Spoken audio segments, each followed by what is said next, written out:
It's not easy to talk about suicide, but according to experts, it's more dangerous not to talk about it if a loved one has had suicidal thoughts in the past or suffers from depression. With a statewide stay-at-home order, it's especially important to reach out.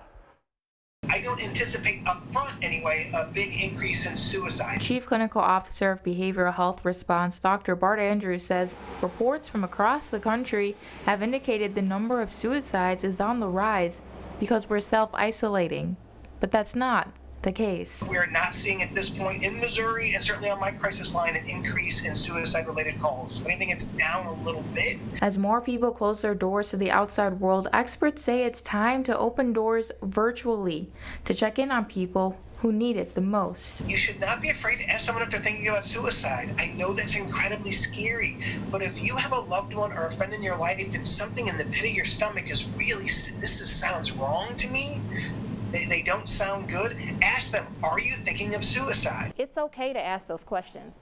Asking them is not going to plant the seed and have someone say yes if the answer really isn't. Not being able to physically check in on someone who is struggling is challenging, but there are signs to look out for. Talking about wanting to be dead or feeling as if there's no reason to go on. You may also notice through conversation that they're sleeping all the time or that they're having a change in their mood. But communication doesn't stop once social distancing ends. It wouldn't surprise me to see volume spike incredibly when the social distancing effort ends and people got to go back to their normal lives.